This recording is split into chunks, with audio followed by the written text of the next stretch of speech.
Hello everyone, my name is गुरु टेहंगुरिया। आप सभी को पता है क्लास 12th में मैंने 95.6% स्कोर करे थे और बिल्कुल आपकी तरह ही मैं दिसंबर के महीने में बहुत ज़्यादा परेशान था। मुझे कुछ भी समझ में नहीं आ रहा था और इसीलिए आज की वीडियो में आपके लिए मैं लेकर हाजिर हो गया हूँ 8 टिप्स। इन 8 टिप्स को अगर आप फॉलो कर लेते हैं तो रिजल्ट वाले दिन आप मुझको याद करेंगे। तो चलिए इस वीडियो को सीधा चालू करते हैं। टिप नंबर 1 सबसे इंपॉर्टेंट निकल कर आती है कि एक फॉरगेट जर्नल बनाइए और इसमें 2 चीज़ें लिखिए। पहली चीज़ निकल कर आती है कि इस कॉपी में वो सारे टॉपिक्स आप लिखते जाएंगे जो आपको लगता है कि आप बाद में भूल सकते हैं। मतलब आप सिलेबस कंप्लीट कर रहे हैं या फिर रिवीजन कर रहे हैं, कोई भी ऐसा टॉपिक आता है जो आपको डिफ़िकल्ट लग रहा है या फिर आपको लगता है कि बाद में से भूल सकते हैं, बाद में एक बार और करना पड़ेगा, तो उस कॉपी में लिख दीजिए। क्योंकि हम बोलते तो हैं कि हम बाद में कर लेंगे, लेकिन बाद में हम भूल जाते हैं। एग्जाम में फिर उसी टॉपिक से क्वेश्चन आ जाता है और हमारा खेल खत्म हो जाता है। दूसरी चीज, अगर आपके दिमाग में कोई भी ऐसा थॉट आ रहा है जो इस समय इंपॉर्टेंट नहीं है कि यार ये मूवी देख लेते हैं, इसे कॉल कर लेते हैं, ऐसे टाइम पास कर लेते हैं, तो उसे भी अपनी कॉपी में लिखते जाइए कि इस काम को बाद में करेंगे। जब हम कॉपी में लिख लेते हैं ना, तो हमारा माइंड थोड़ा सा शांति के उसमें चला जाता है कि हाँ बाद में ये काम करना है, अभी पढ़ाई कर लेते हैं। तो वो चीजें जो आप भूल सकते हैं इंपॉर्टेंट है, और वो चीजें जो बिल्कुल भी इंपॉर्टेंट नहीं है वो आप बाद में करेंगे, उससे इस जर्नल में लिखते जाइए। इस टिप को फॉलो करिए, बहुत ज्यादा इंपॉर्टेंट है। दूसरे नंबर पर आपको एक और कॉपी बनाना है जिसका नाम है अ डे बिफोर। हर रात को सोने से पहले इस कॉपी में आपको लिखना है कि कल आप क्या पढ़ेंगे, क्या करेंगे। सुबह उठकर ये नहीं सोचना है, स्कूल से आने के बाद ये नहीं सोचना है कि आज क्या करा जाए। इसमें बहुत टाइम एनर्जी हमारा वेस्ट हो जाता है।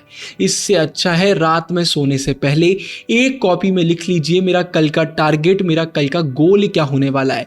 ट्रस्ट मी, मैं भी इसको फॉलो करता हूँ। ये करने से अगले दिन हम बहुत ज़्यादा एनर्जेटिक फील करते हैं, क्योंकि सुबह हम एक पर्पस के साथ उठते हैं कि मुझे आज ये करना है। तो अ डे बिफोर कॉपी भी ज़रूर से बनाइए। इसके बाद तीसरे नंबर पर याद रखिए कि अब एग्ज़ाम्स बहुत पास आ गए हैं, इसलिए एग्ज़ाम का माहौल बनाना बहुत ज़रूरी है। जैसे ही आपका सिलेबस कंप्लीट हो जाए, तुरंत आपको सैंपल पेपर्स करना है टाइमर लगाकर। टाइमर लगाकर आप पेपर करेंगे ना, तो आपको बिल्कुल एग्जाम जैसा फील आएगा। साथ में कभी भी खुद के टेस्ट ले रहे हैं तो टाइमर लगाइए। जितना भी टाइम आपको स्कूल में मिलता है, 1 पीरियड 2 पीरियड का टाइम लगाइए। इससे होता यह है कि हम टाइम मैनेजमेंट तो सीखते ही हैं, साथ में हम प्रेशर झेलना भी सीखते हैं। बहुत सारे बच्चे पढ़ने में बहुत अच्छे होते हैं, लेकिन एग्जाम वाले दिन वो पैनिक करने लग जाते हैं। लेकिन दिसंबर के महीने में अगर हम एग्जाम वाला माहौल बना लेते हैं, बिल्कुल हर तरफ हम एग्जाम्स की बातें करते हैं, वैसे ही बिहेव करते हैं, वैसे ही टेस्ट देते हैं, तो हमें एग्जाम वाले दिन बिल्कुल भी डर नहीं लगता। तो एग्जाम वाला माहौल बनाना चालू कर दीजिए। इसके बाद याद रखिए कि अब समय है कि आपको उन टॉपिक्स पर, उन चैप्टर्स पर ज़्यादा टाइम देना है जो आपसे पहले से बनते हैं, ना कि उन पर जो नहीं बनते।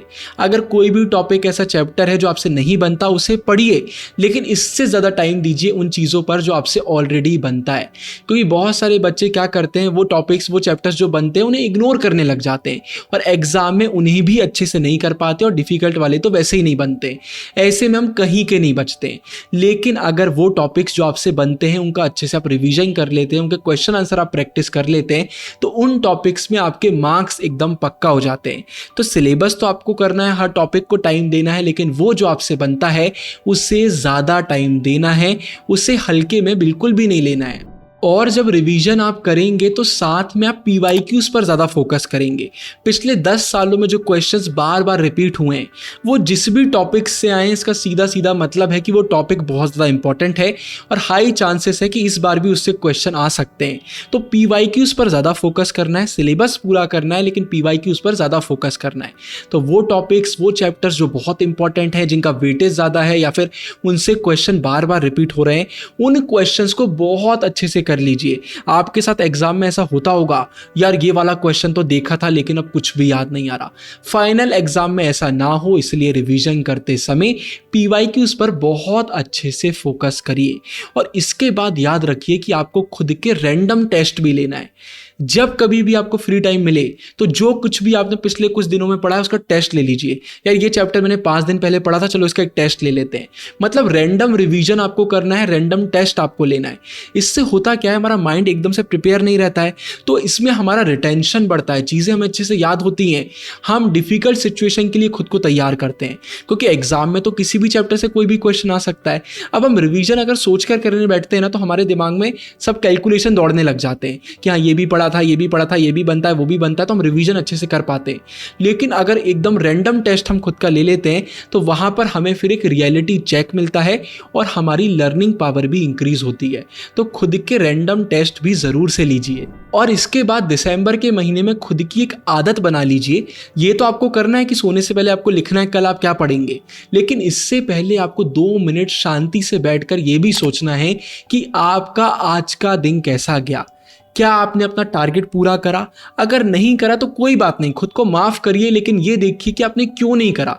क्या डिस्ट्रैक्शन बहुत ज़्यादा थे? अगर थे, इस पर मैंने पहले ही वीडियो बना दी है। क्या आपने प्रोक्रास्टिनेशन करा, या फिर आपकी कोई वीकनेसेस हैं जिन पर आपको काम करना है? क्या गलतियां आपने करी, उन गलतियों पर काम करिए। जब हम बैठकर थोड़ा सा इंट्रोस्पेक्शन करते हैं कि हमारा गोल पूरा क्यों नहीं हुआ या फिर दिन अच्छा क्यों नहीं गया, तो आगे वो गलतियां हम रिपीट नहीं करते। तो इससे भी आपको अच्छा लगेगा, टेंशन कम होगी, और जिस दिन आप बहुत मेहनत करेंगे उस दिन रात में आप सुकून की नींद भी सोएंगे। तो रात में एक बार रिफ्लेक्ट करना भी बहुत ज़रूरी है। और इसके बाद आखिरी टिप निकल कर आती है कि सिलेबस आपका अभी तक कंप्लीट नहीं हुआ है तो प्लीज़ जल्दी से कर लीजिए। एंड स्क्रीन पर वीडियो डाल रहा हूँ, ऑलरेडी वीडियो बना दी है कि कम समय में आप पूरा सिलेबस कैसे कंप्लीट कर सकते हैं। ये वीडियो पसंद आई तो प्लीज़ लाइक करिएगा, नीचे कमेंट में बताइए आगे किस टॉपिक पर आपको वीडियो चाहिए। चैनल को सब्सक्राइब कर लीजिए। बाकी मैं मिलता हूँ आगे आपसे बहुत सारी वीडियोज़ में। इस वीडियो के लिए इतना ही। साइनिंग ऑफ, गुरु टहंगुरिया।